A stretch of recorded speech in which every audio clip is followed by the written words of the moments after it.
Now, dharma is wrongly translated as religion. Religion is different. Religio means to bind. So, religion has do's and don'ts. It is a way to reach the truth or God. And the truth is so vast and magnificent that naturally there are many ways. Ruchinam vaichitriat rujukutil nana pathayutam nrunam eko gamya payasitvamasam aranav iva. According to the different tests of individuals, there are many ways. Easy ways, hard ways, straight ways, crooked ways. But ultimately, as water falling anywhere on earth will ultimately reach Sagar, the ways reach the same reality. Dharma is something different. Dharma is translated in many ways. One connotation of dharma is the nature of things. I had a textbook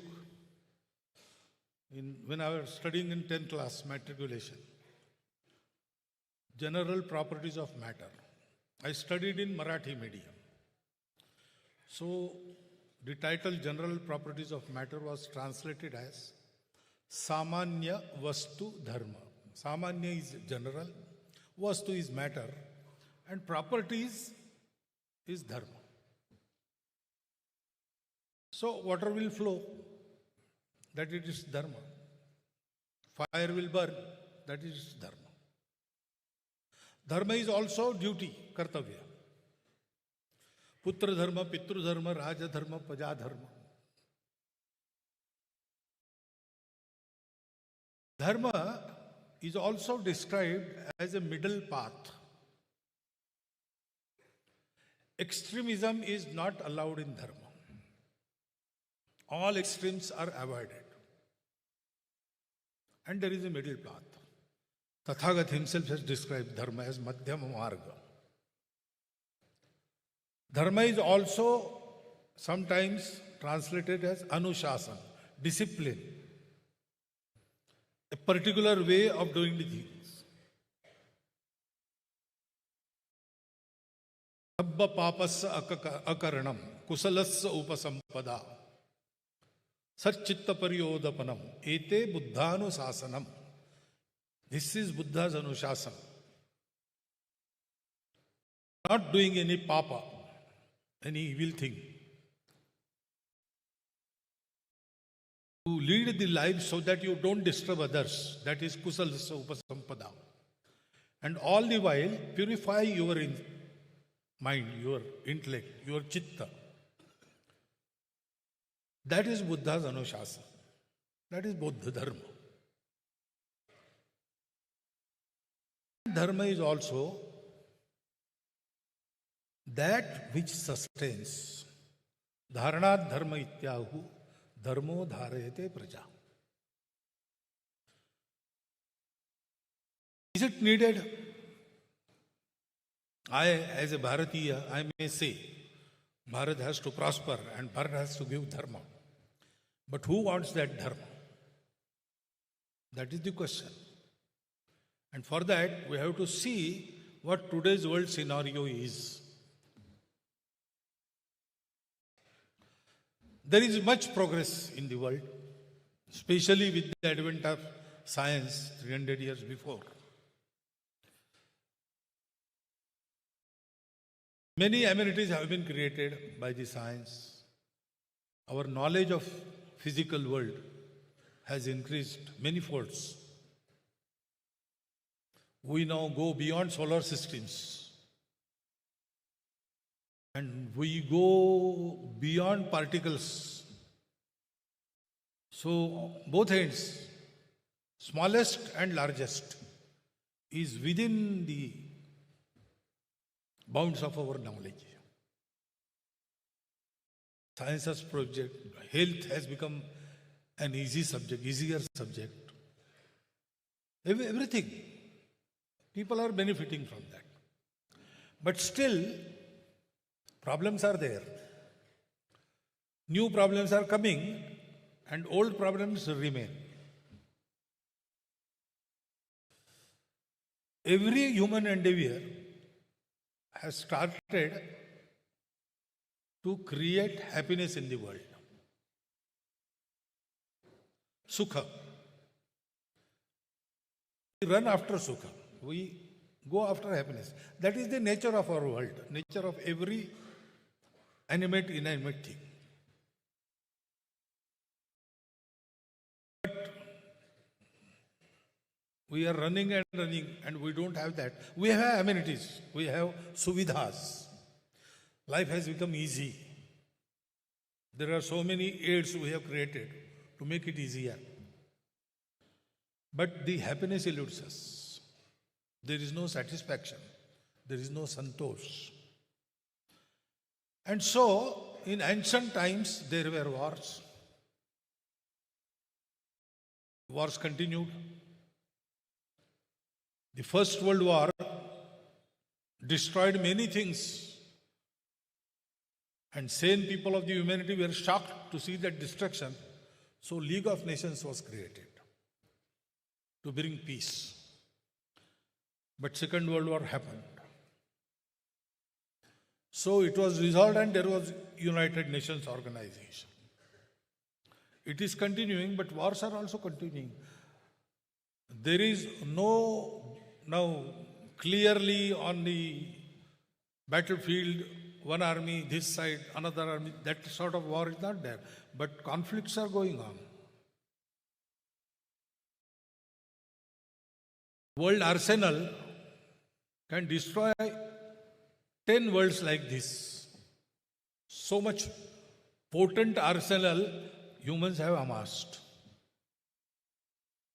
What happens if there is an accident? We better not imagine. These things are continuing. The narrowness of mind, enmity, seeing difference as separateness, all these things, they are there. They are continuing. There is no abatement. And therefore, people are thinking now, because lots of experiments went in. For last 2000 years, humanity has experimented to bring that happiness. Every experiment had given incomplete result. I will not say they have failed. Every experiment has done something. But it did not come true to the expectations. Results were incomplete, and that is why old problems continue, new problems arise. So, there was some who denied God. There were some who said, God is the supreme king. There was a way in which individual was given most prominence. There is a way where individual was considered only as a cog in the wheel of society. Samajwad, Samyavad, everything has been tried. And now people realize that something is lacking.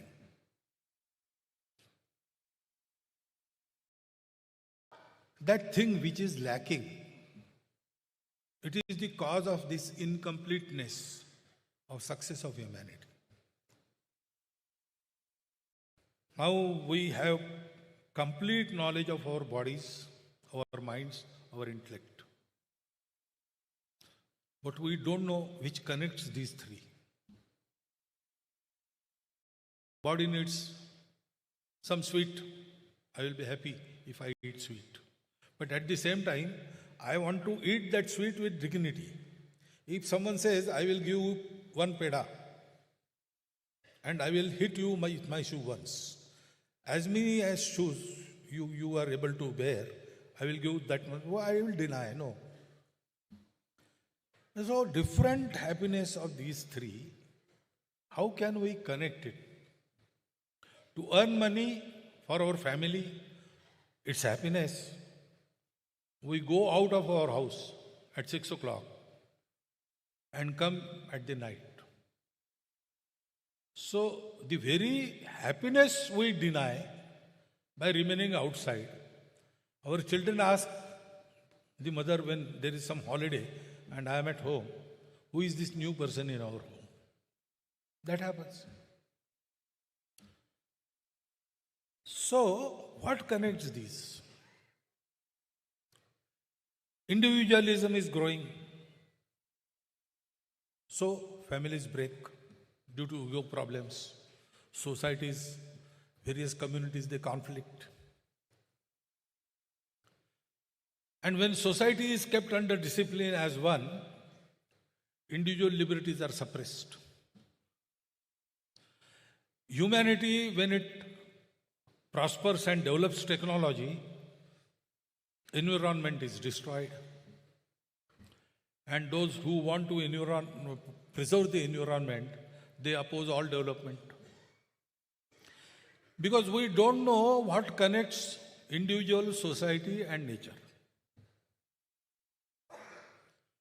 So we want to fulfill all our ends. Means are limited and ends are endless. That is the first sentence of our economic science. So we earn and earn. But we never learn to be happy. Always mad race is going on about that. So there is this artha, procuring means, and there is kama, fulfillment of desires. But if you want to earn, you have to forego your desires. And if you want to satisfy your desires, you earn less because you spend more. And if you want to have salvation, liberation, mukti, moksha, you have to forego all this. You cannot have all the three things simultaneously because we don't know what thing connects these. It is said that long back, humanity, researching after truth, a section of humanity concluded that whatever I can see, I can feel with my sense organs, that is the only truth. There is no point in going further and searching for truth elsewhere. So they stopped researching and they said this material happiness is the everything. And therefore, materially when we see, we are all different. So, when we are different and ends are endless and means are limited, there is competition. So, those who are fit, they will win, they will survive. There is struggle for existence. There is survival of the fit.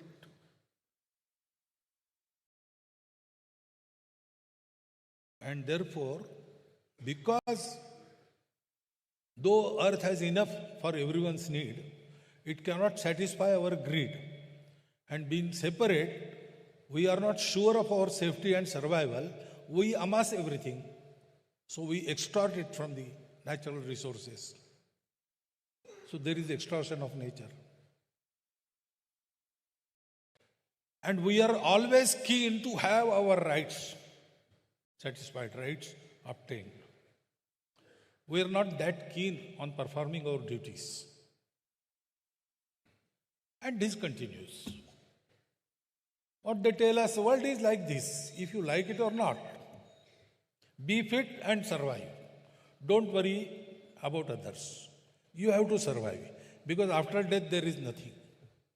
As long as you live, live fully, enjoy fully, and live as long as you can, at the expense of everything else.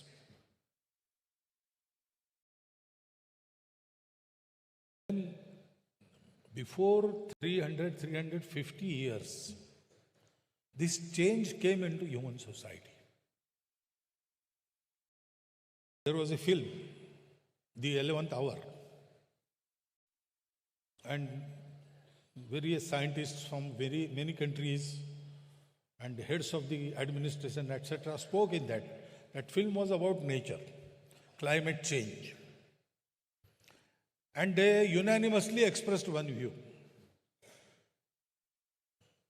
As long as we didn't have means to exploit nature, we lived with nature. We used the flowing energy, which is always replenished. But after we progressed, we had science, and then we got the means to go deeper into earth, and we exploited the stored resources of our earth, which are never replenished after we spend them. So the knowledge which should bring happiness and more surety of survival to humanity brought us the destruction. So what is the way? They said in that picture that we have to live with the nature, we have to have the restraint. Why should I have restraint? If I want to become happy, and all of you are different from me, separate from me, why should I worry? I will be happy. Whatever happens to you, I have no concern. Because there is no link between you and me. Fortunately, as I said, we were Sujalam, Sufalam, Malayaj, Shitalam, our ancestors. We had every natural resource within the bounds of our country, and those bounds were in a way fenced from the rest of the world. In those ancient days, nobody could cross Himalaya and come into Bharat. Nobody could cross the seas and come to Bharat. So we were safe. And we had plenty. So we had no cause to fight. We didn't have any aggressors. And we had time. So where world stopped, we did not.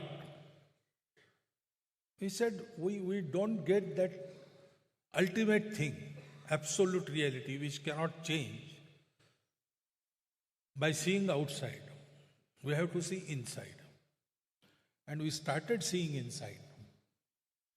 And after many tapas, we found that thing, which is inside everything in the creation, animate, inanimate.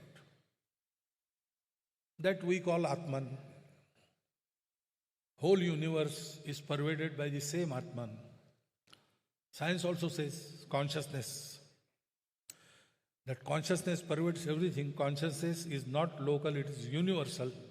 And everything started with a pre-existing universal consciousness. Science is talking of it now.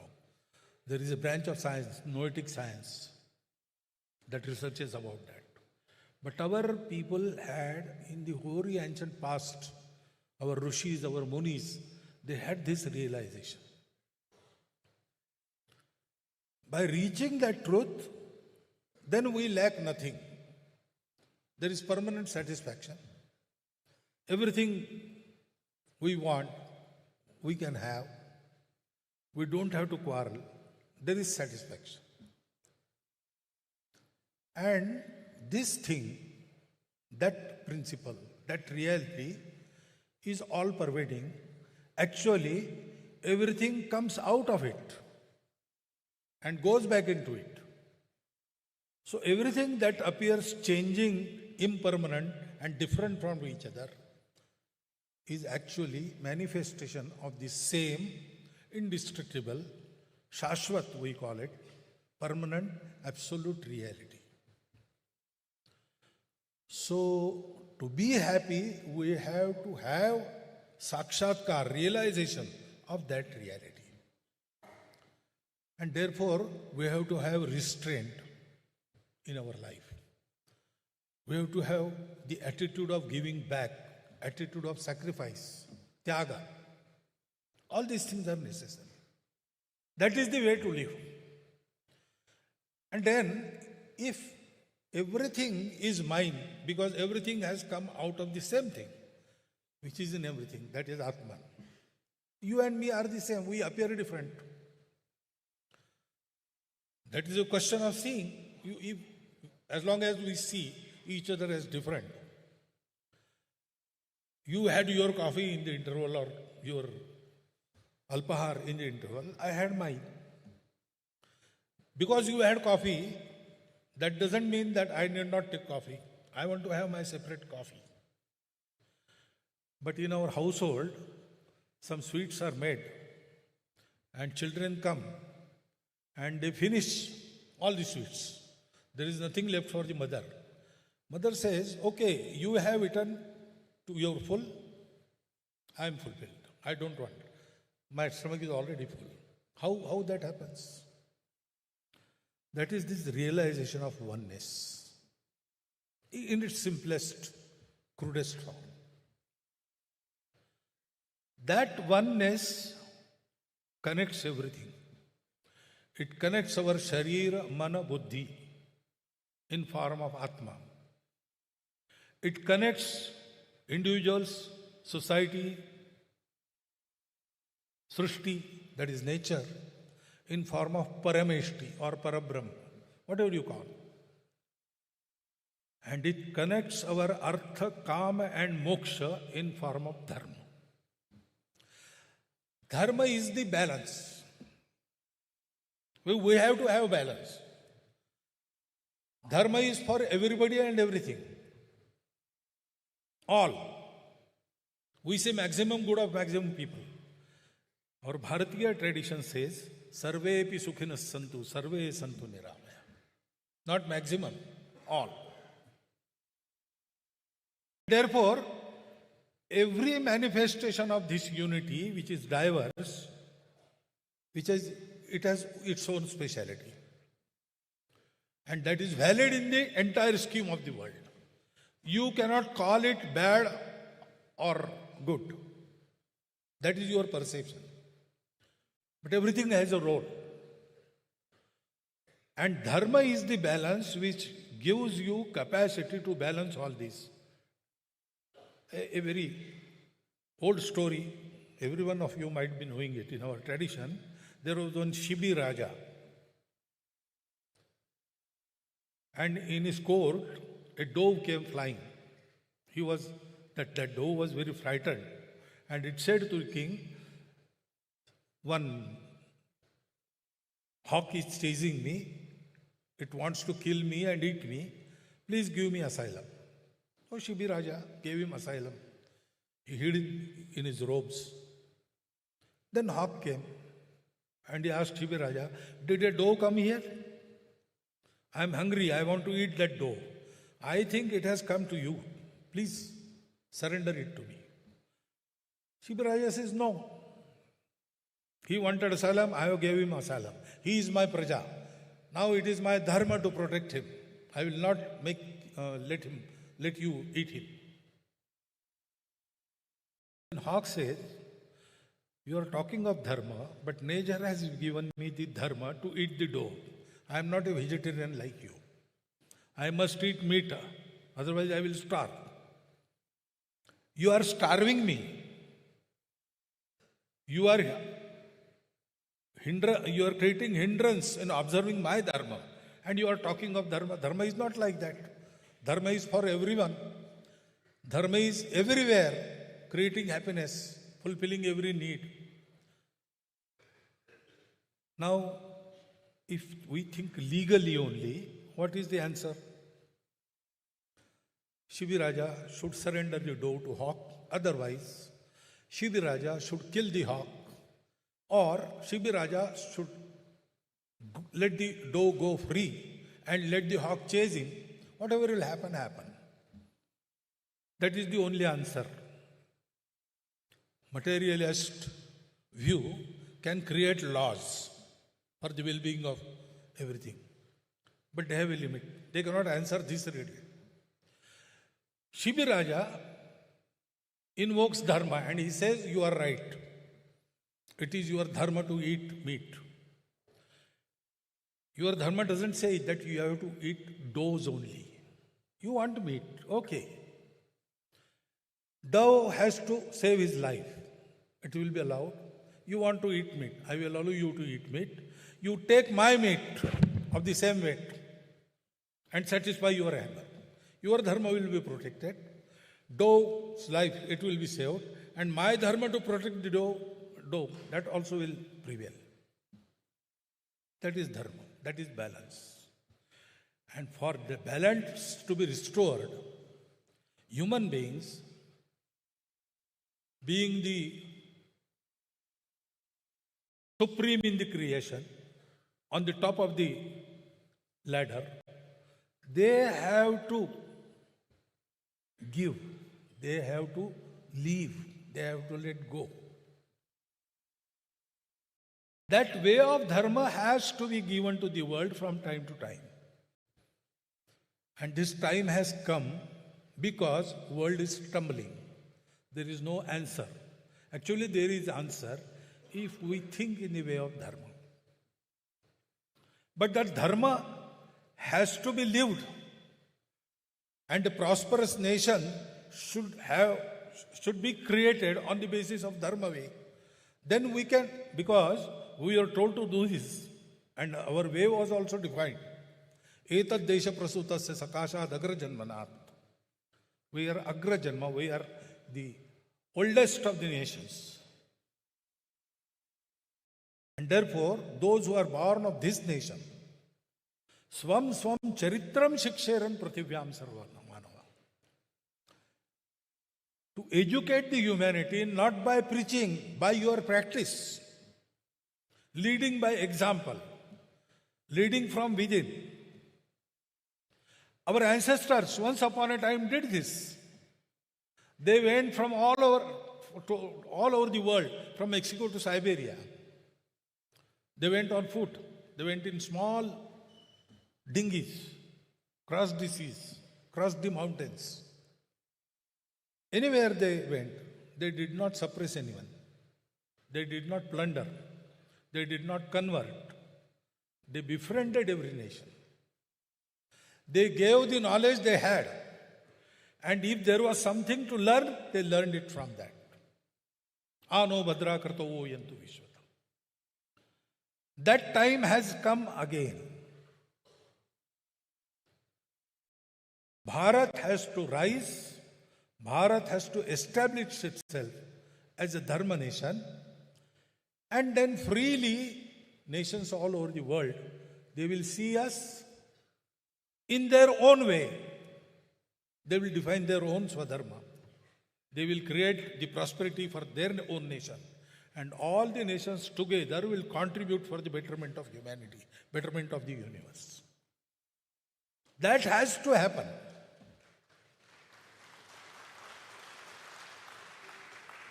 What has this to do with 100 years of Sangh? I already told you, Sangh is for evolution of life mission of Hindu nation. And the first step of that evolution is to prepare the society. That is still incomplete. We have to extend our work. So, in centenary, our first concern is to take our work to every village, to every strata of the society, to every class, caste, etc. We see Hindu society as one homogeneous society, but world sees Hindu society in so many diversities. We have to reach every diversity. We have to organize the Hindu society. Whole of the Hindu society, all 142 crore people, with so many religious denominations, and some of them came from outside in the course of history.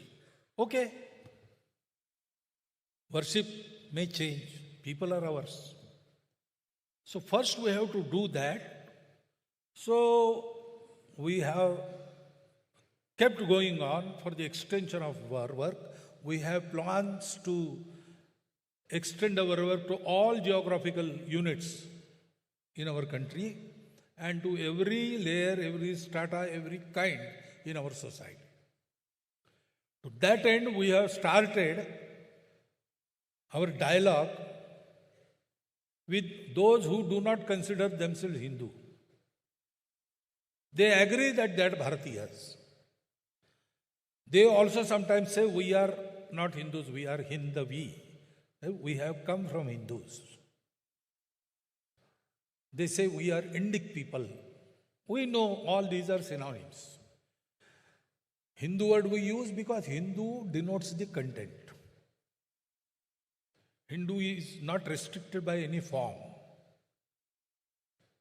So it can be applied to everybody who accepts all the diversities, respects all the diversities. So first thing we have to do is to take our work everywhere. Create these organizations, create individuals who will walk this talk. Because ideals are not enough. Ideals are like stars, which we can never reach. But we can plot our chart according to them. That is a saying. But when we go to plot our chart according to ideals, we see the hard way they had to negotiate. And then we say it is better not to cross that path.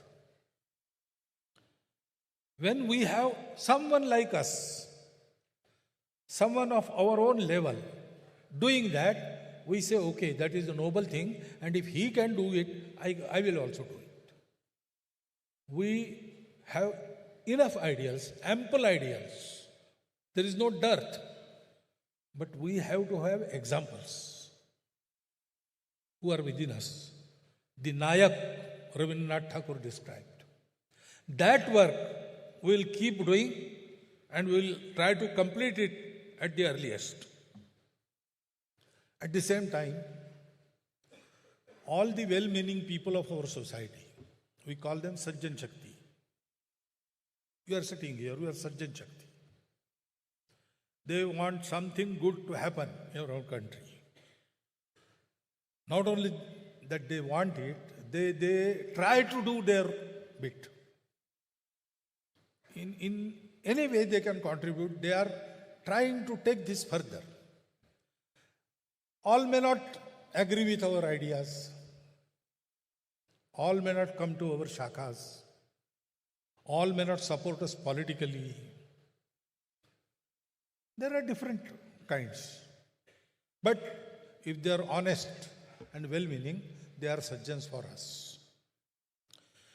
We want to create a sort of networking within such people.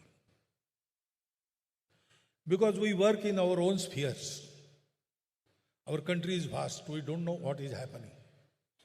And media doesn't inform us of all the good that is happening.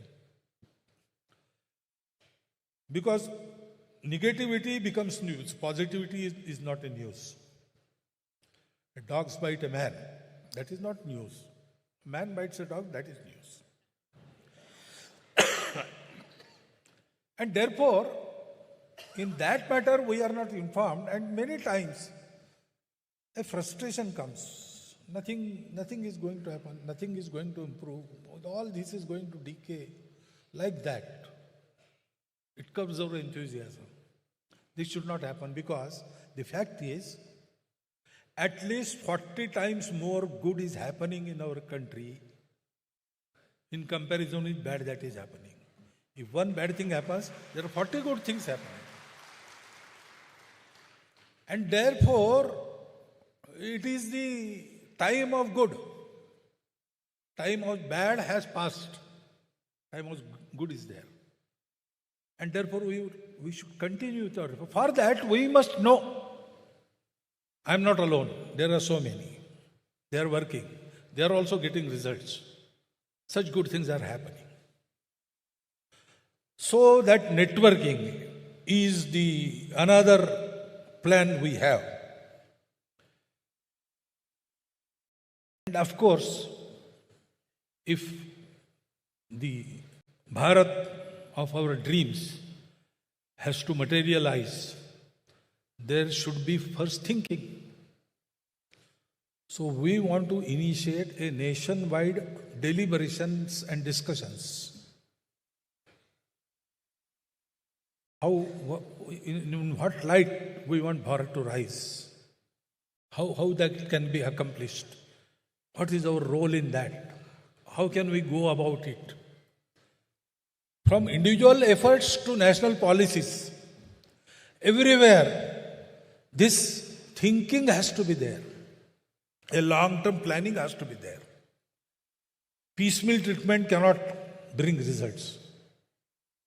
You have to think, because we also, all of us, have been reared in the same colonial mindset. Though I am talking this to you, I was educated in the so-called Macaulay system only. And it must have some effect on my thinking. I have to get rid of that. So I have to think.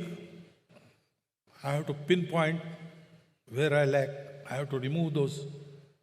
Everything I have to do. And this, as a society, we have to do collectively. The Indian knowledge system is much discussed word nowadays, especially in reference to our new education policy. What I find is most of the people understand when we say Indian knowledge system, we should bring into light that information. Yes, we have accurately mentioned this distance of sun from the earth in the Vedas. Archimedes knew later, our Bodhayan knew that world famous theorem 900 years before Archimedes. But not only that, our knowledge, tradition have many things that are applicable today even. The other day only a scientist mentioned to me, in Vriksha Ayurveda by Parashara, he has given a procedure to predict rainfall. If you want to predict rainfall in Bengaluru next year, you, in Pausha Masa, you count per hour direction of wind in Bengaluru for one day. Any tithi in Pausha Mas. Take reading, how wind direction was there. On that basis, you can predict the annual rainfall at Bengaluru. Then one of the universities in Bharat took this project. They did this. And on the basis of they had some prediction. And the results say the predictions came 90% correct. Now we have to go through and see if there is some applicability in our knowledge tradition. It is there. Not only in spiritual science, in material science also. So this type of churning, intellectual endeavors, that has to be there and that has to be countrywide practiced so that many new ideas regarding our development in the desired direction will come out. Then also, if we have to do this, society must have an atmosphere of mutual goodwill, harmony, and positivity. Oh, nothing will happen. All politicians are corrupt. This is that. This negative talk is too much now. There are many examples on the contrary. So start from positivity and develop it. There must be goodwill. So we are thinking of taking our Sadbhavana Karya, wherein particularly the caste leaders and also heads of various religious sects at block level, development block level, they have to sit monthly together and think of three things. First, what are the efforts going on in their own caste or creed for its upliftment, getting them free of the superstitions and wrong traditions, economic, moral upliftment, all sort of upliftment. What are they doing? They should sit together and tell experiences, so others also get the ideas. There is exchange. That is one thing. Second, what we together can do to cure a problem or to fulfill some need of our development block. Together, working for whole of the society. That is the second topic of discussion. And third topic is what we together can do for the weaker caste or weaker creed in our group. If they think like this periodically, monthly, and do something about it, small tasks are there, which can be done on their own basis. They do not need any help outside. Whatever they can do with their own resources, they should do. They should resolve it and they should fulfill it together within coming month. These three things happen. Then if this happens at block level, it will not be a hidden thing. Everybody will know. Our leaders sit together and think about these three things. Nobody will be able to create any conflict within our society on any basis.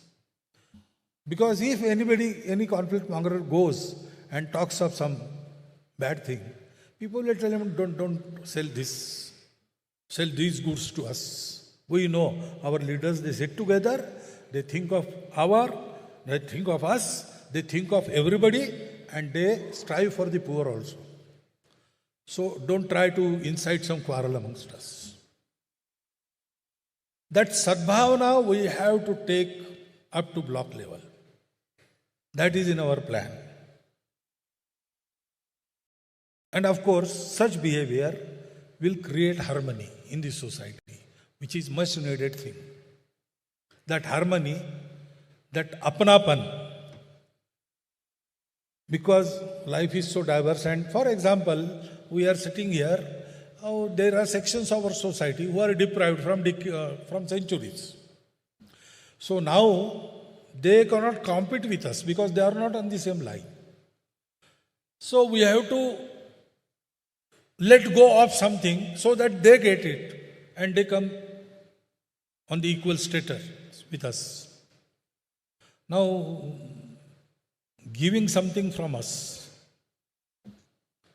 if we have to give something to someone else whom we do not consider he is ours, there is bickering.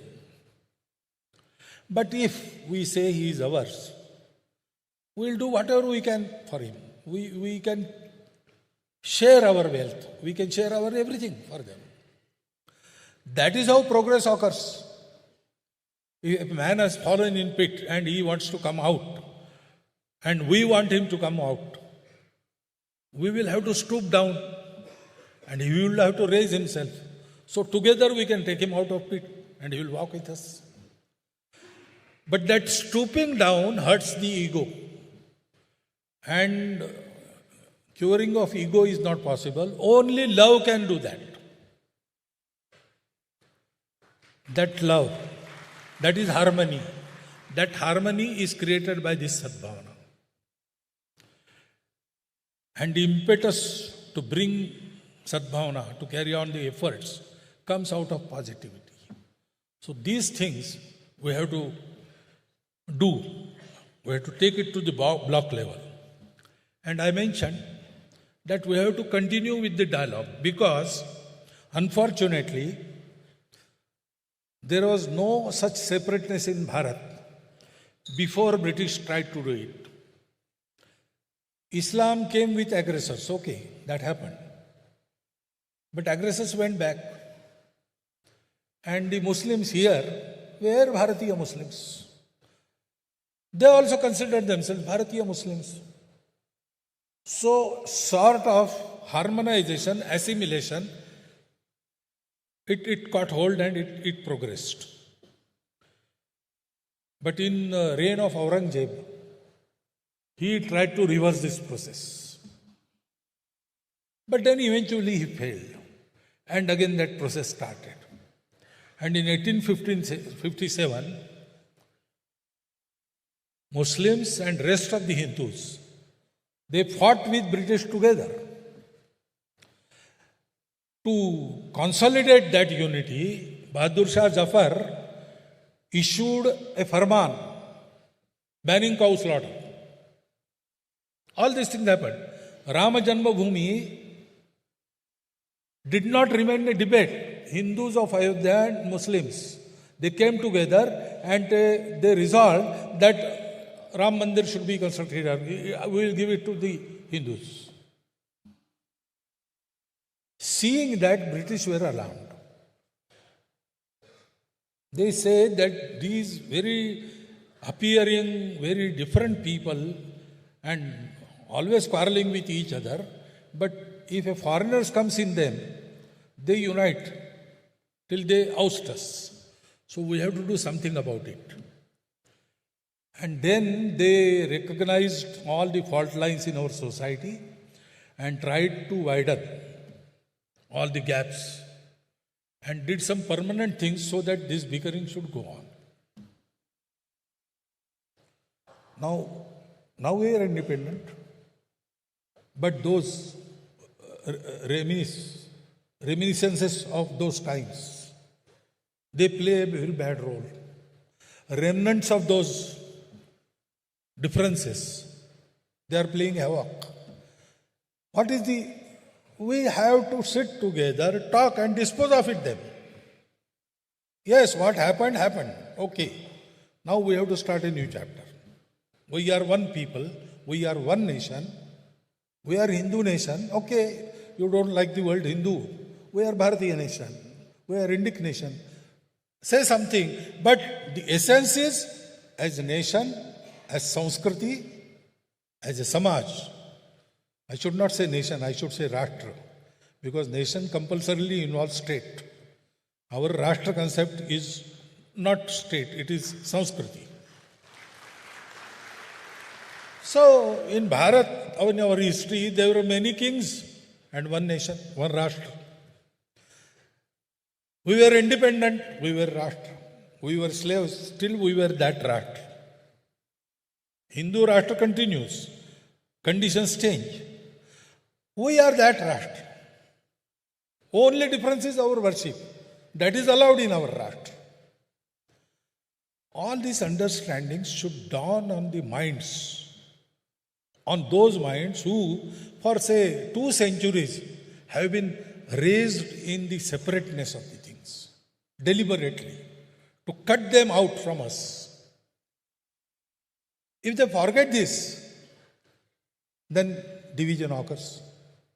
Hindu bhava ko jab jab bhule, आई विपद महान, भाई टूटे, धरती खोई, मिटे धर्म संस्थान. Why divisions occur in Bharat? Why divisions occurred? There are many reasons, temporary reasons, we can discuss in any way we want, but one common factor was there. Either there was lessening of Hindu population or lessening of Hindu bhava. There are Muslims with Hindu bhava because Muslim is a worship. This is our national identity. We have to educate these sections also. To that end, we have taken up the dialogues. We have to expand them. We have to take this message to every individual. That is another thing we see about.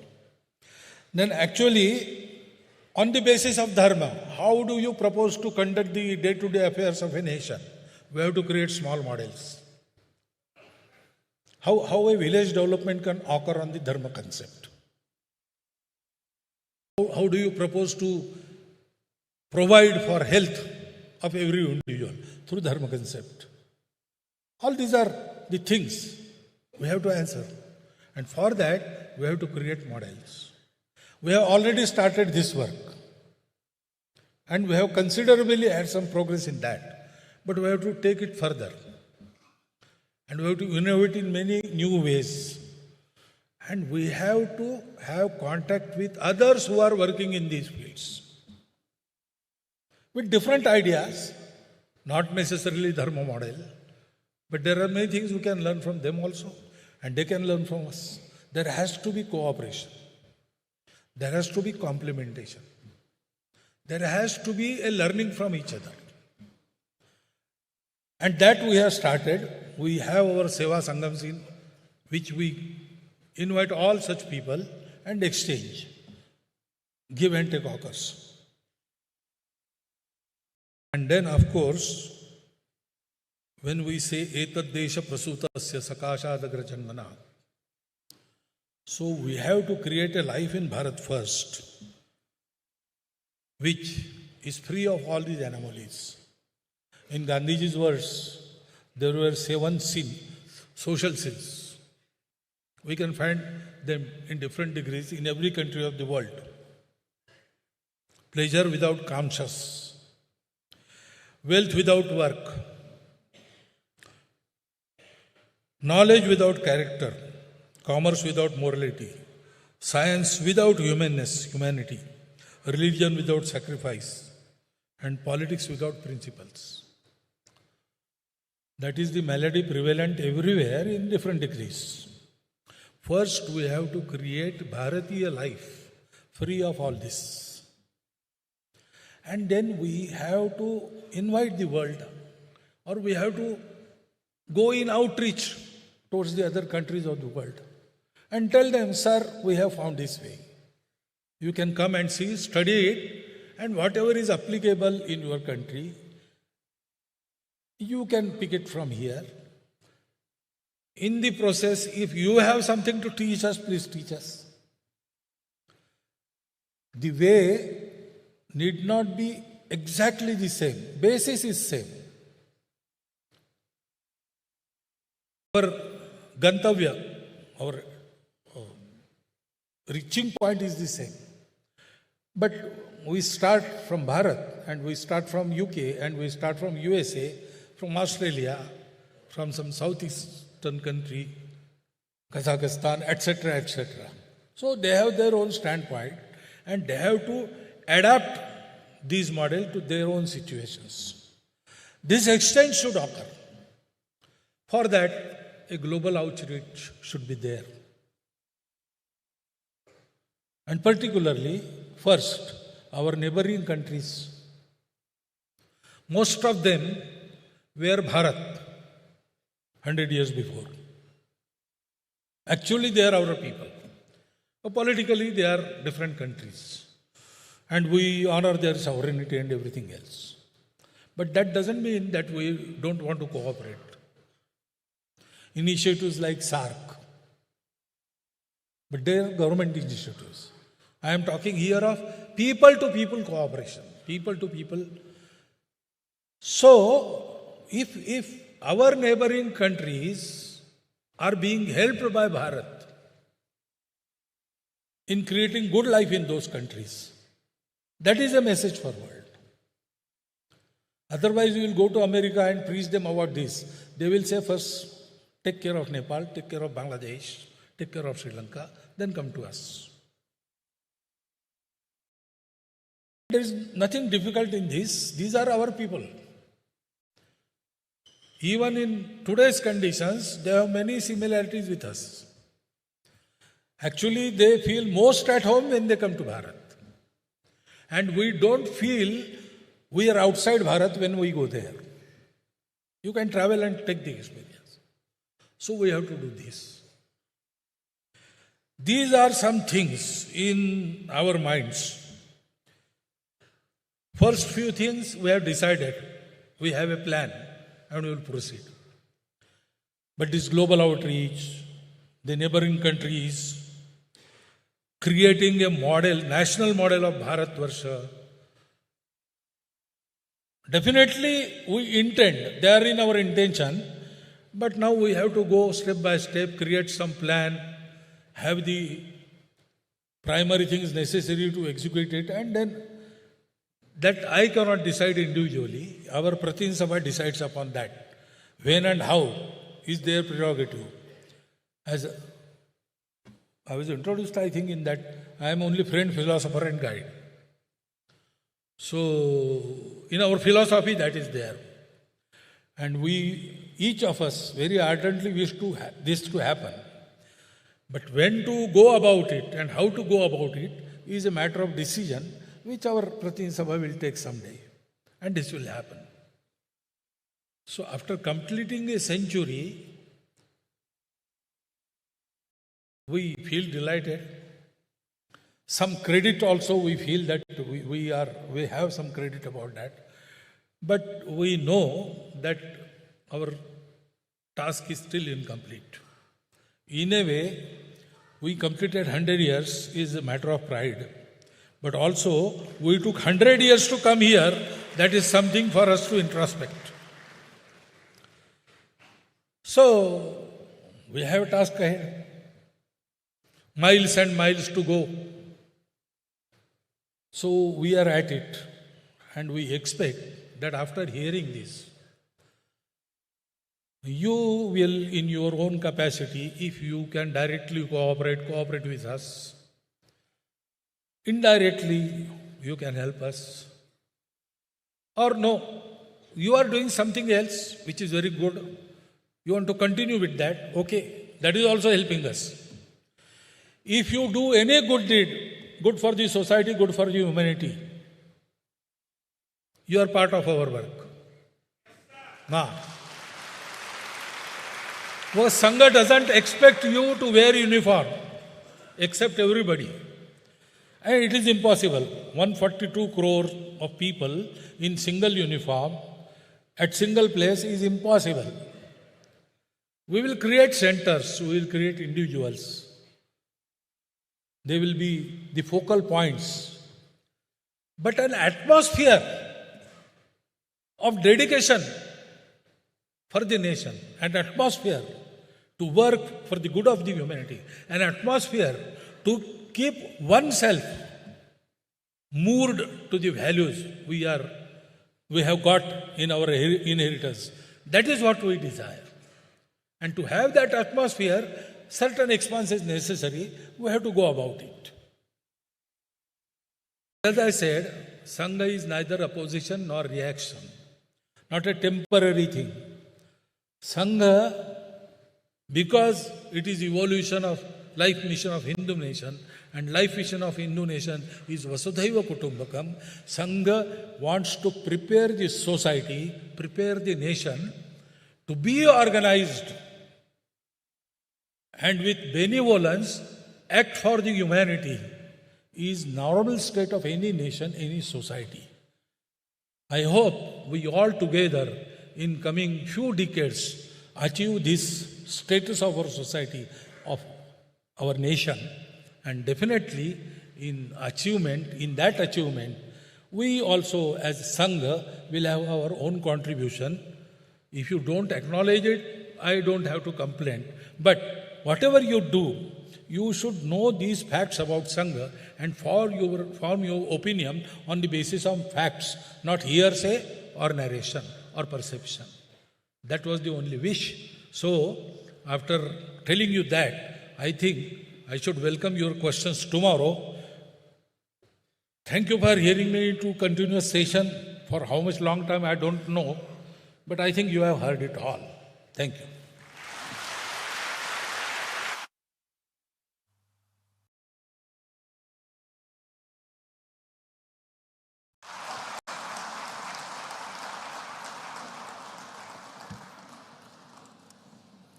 Before the Rashtragan, just 2 instructions. Appreciate your time for coming today. Similarly, tomorrow also we'll be having sessions starting from 10, followed by lunch at 12:30. Kindly be available on time.